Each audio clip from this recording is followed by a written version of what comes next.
சற்று முன் வெளியான தகவல். ரேஷன் அட்டைதாரர்களுக்கு முக்கியமான தகவல் வெளியுள்ளது. அத பத்தி தான் பார்க்க போறோம். நீங்க நம்ம சேனல சப்ஸ்கிரைப் பண்ணாம இருந்தீங்கன்னா, மறக்காம லைக் பண்ணிக்கோங்க. சப்ஸ்கிரைப் பண்ணிக்கோங்க. மற்றவர்களுக்கு தெரியப்படுத்த ஷேர் பண்ணுங்க. தமிழக சட்டப்பேரவையில் தொடர்ந்து முக்கிய அறிவிப்புகளும், மகிழ்ச்சி தகவல்களும் வெளியாகிய வண்ணம் உள்ளன. அந்த வகையில் தினமும் ஒரு அறிவிப்பு வெளியிடப்பட்டுள்ளது. ரேஷனில் அனைத்து பொருட்களுமே உரிய முறையில், உரிய நேரத்தில், உரிய அளவில் கிடைக்காமல் புகார்கள் கிளம்பி வரும் நேரத்தில், தமிழக அமைச்சர் தந்திருக்கும் இந்த அறிவிப்பானது பொதுமக்களுக்கு நிம்மதியை தந்து வருகிறது. கடந்த வாரம் தமிழக சட்டசபை நிகழ்வின் போது கூட்டுறவுத்துறை அமைச்சர் பெரிய கருப்பன் உரையாற்றிய போது, ஆந்திரா மாநிலம் தெலுங்கானாவை போலவே வீடுகளுக்கே சென்று ரேஷன் பொருட்கள் வழங்கும் திட்டம் நடைமுறையில் உள்ளதை போலவே தமிழ்நாட்டிலும் ஆராய்ந்து செயல்படுத்த ஆலோசிக்கப்பட்டு வருகிறது. அனைத்து ரேஷன் கடைகளுக்கும் சொந்த கட்டிடம் கட்டும் பணி மேற்கொள்ளப்படும் என்று அதிரடியாக அறிவித்தார். பிறகு உணவுத்துறை அமைச்சர் சக்கரபாணி உரையாற்றிய போது, திமுக ஆட்சி பொறுப்பேற்ற பிறகு 19.62 லட்சம் புதிய ரேஷன் கார்டுகள் வழங்கப்பட்டிருக்கும் நிலையில், விரைவில் புது ரேஷன் கார்டுகள் வழங்கப்பட்டு விடும் என்றார். இப்படிப்பட்ட சூழலில் நேற்றைய தினம் மீண்டும் ஒரு சர்ப்ரைஸ் அறிவிப்பை அமைச்சர் சக்கரபாணி வெளியிட்டிருக்கிறார். அதாவது, சட்டசபையில் நடந்த கேள்வி நேர விவாதத்தின் போது திமுகவின் அசோக் குமார் பேசும்போது சில முக்கிய கோரிக்கைகளை விடுத்தார். குறிப்பாக தஞ்சாவூர் மாவட்டம் பேராயூர் அணையில் நெல் சேமிப்பு கிடங்கு எதுவுமே இல்லை.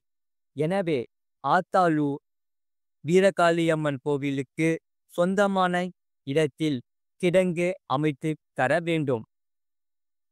ஒரத்தநாடு அடுத்த பஞ்சநதி கோட்டையில் அமைத்தது போலவே மெகா நெல் கொள்முதல் நிலையத்தை பேராயூர் அணையிலும் அமைக்க வேண்டும்.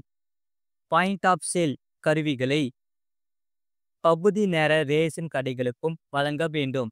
அத்துடன் வாடகை கட்டடத்தில் இயங்கும் ரேஷன் கடைகளுக்கு சொந்த கட்டணம் கட்டித்தர வேண்டும். அனைத்து ரேஷன் பொருட்களும் ஒரே நேரத்தில் கிடைப்பதற்கு ஏற்பாடு செய்ய வேண்டும் என்று வேண்டுகோள் விடுத்தார். இதற்கு அமைச்சர் சக்கரபாணி பதிலளிக்கும் போது, தமிழகத்தில் 37,328 ரேஷன் கடைகள் செயல்பட்டு வருகின்றன. இதில் 2035 பகுதி நேர ரேஷன் கடைகளுக்கு மட்டுமே பாயிண்ட் ஆஃப் சேல் கருவிகள் வழங்கப்படவில்லை. எனினும் விதிமுறைகளை பின்பற்றி அனைத்து ரேஷன் கடைகளுக்கு பிரித்து தரப்படும். ஒரே நேரத்தில் அரிசி, பாமாயில், கோதுமை, சர்க்கரை, பருப்பு போன்றவற்றை வழங்க நடவடிக்கை எடுக்கப்பட்டு உள்ளது. அதற்காக ஒவ்வொரு மாதமும் 15ஆம் தேதி முதல் நுகர்பொருள் வாணிப கழக கிடங்குகளில் இருந்து ரேஷன் கடைகளுக்கு பொருட்கள் அனுப்பி வைக்கப்படுகின்றன. இதனால் கடைகளில் 60% பொருட்கள் இருப்பு வைக்கப்பட்டு 1ஆம் தேதி முதல் பொதுமக்களுக்கு வழங்கப்பட்டு வருகின்றன. ஒரே நேரத்தில் ரேஷன் பொருட்கள் கிடைக்கவில்லை என்று புகார் சொன்னால் அதற்கு உரிய நடவடிக்கை உடனடியாக எடுக்கப்படும் என்றார். அமைச்சரின் இந்த அறிவிப்பானது ரேஷன் அட்டைதாரர்களுக்கு மகிழ்ச்சியை தந்து கொண்டிருக்கிறது. காரணம், ரேஷன் கடைகளில் கிராமமோ நகரமோ ஒரே ஒரு முறை ரேஷன் கடைக்கு வந்து எல்லா பொருட்களையுமே பெற்று செல்லும் நிலைமை இல்லை. ரேஷனில் எப்போது சென்றாலும் அரிசி, சர்க்கரை மட்டும்தான் எளிதாக கிடைக்கிறதே தவிர, பாமாயில், தூரம்பருப்பு உள்ளிட்ட பொருட்கள் உடனே வழங்கப்படுவதில்லை என்ற அதிருப்தி பொதுமக்களிடம் உள்ளது.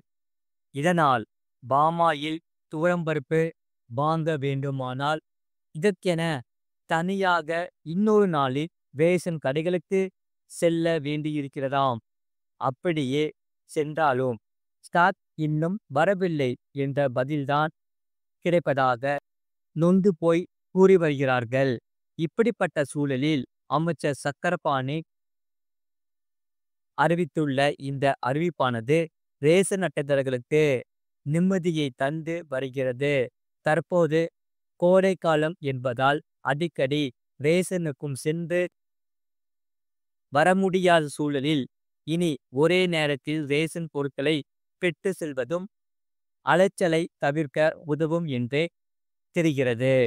அது மட்டும் இல்லாமல் பெண்களுக்கு ரூபாய் 10 லட்சம் அரசே வழங்கும் கடன் யாருக்கெல்லாம் கிடைக்கும், அதை பத்தி தான் பார்க்க போறோம். மறக்காம நீங்க லைக் பண்ணிக்கோங்க, சப்ஸ்கிரைப் பண்ணிக்கோங்க. சொந்தமாக தொழில் துவங்க விரும்பும் பெண்கள் ஸ்டார்ட் அப் இந்தியா திட்டத்தின் கீழ் கடன் பெறலாம். இந்த திட்டத்திற்கு விண்ணப்பிப்பது மற்றும் பலன்கள் குறித்து தற்போது விரிவாக பார்க்கலாம். இன்றைய காலகட்டத்தில் வேலைவாய்ப்புகளை அதிகரிப்பதில் ஒன்றிய மாநில அரசுகள் தனி கவனம் செலுத்தி வருகின்றன. அந்த வகையில் சொந்தமாக தொழில் துவங்கி தொழில் முனைவோர்களாக உயர நினைப்பவர்களுக்காக நிதி உதவி வழங்குவது போன்ற பல்வேறு திட்டங்களை செயல்படுத்தி வருகிறது. இந்நிலையில் ஸ்டார்ட் அப் இந்தியா திட்டத்தின் வாயிலாக தொழில் செய்பவர்களுக்கு கடன்கள் வழங்கப்படுகிறது. கடந்த 2019ஆம் ஆண்டு தொழில் முனைவோர் கனவை ஊக்கப்படுத்தும் விதமாக ஸ்டார்ட் அப் இந்தியா திட்டம் கொண்டு வரப்பட்டது. பிற்படுத்தப்பட்ட பிரிவினர், பழங்குடியினர் மற்றும் மகளிர் தொழில் முனைவோர்கள் சந்திக்கும் பிரச்சனைகளுக்கு தீர்வு காண்பதை நோக்கமாக கொண்டு இந்த திட்டம் உருவாக்கப்பட்டது. சிறு தொழில்கள் துவங்கி தொழில் முனைவோர்களாக நினைப்பவர்கள் ஸ்டார்ட் அப் இந்தியா திட்டத்தின் வாயிலாக கடன் பெறலாம். ரூபாய் 10 லட்சம் முதல் ரூபாய் 1 கோடி வரை இந்த திட்டத்தின் கீழ் கடன் வழங்கப்படுகிறது. குறிப்பாக பழங்குடியினர், பெண்கள் மற்றும் பட்டியல் பிரிவினருக்கு உதவிடுவதை நோக்கமாக கொண்டு இந்த திட்டம் ஆரம்பிக்கப்பட்டது. ஸ்டார்ட் அப் இந்தியா திட்டத்தின் கீழ் கடன் பெறுவதற்கு சொந்தமாக தொழில் துவங்க விரும்பும் பெண்கள் விண்ணப்பிக்கலாம். இதற்கு தொழிலுக்கான முதலீட்டு தொகையில் 10 முதல் 15% வரை டெபாசிட் செய்ய வேண்டும். மீதமுள்ள தொகையை ஸ்டார்ட் அப் இந்தியா திட்டம் வழங்கும். இந்த திட்டத்தின் கீழ் 2.41 லட்சம் பேருக்கு ரூபாய் 54,698 கோடி கடன் வழங்கப்பட்டுள்ளதாக தகவல்கள் தெரிவிக்கின்றன. 10 முதல் 15% சொந்தமாக தொழில் துவங்க நினைப்பவர்கள் டெபாசிட் செய்த பின்னர் தேவையான மீதி பணத்தை அரசே கடனாக வழங்கும். 18 மாதங்கள் வரை இந்த தொகையை திருப்பி செலுத்துவதற்கு கால அவகாசம் வழங்கப்படுகிறது.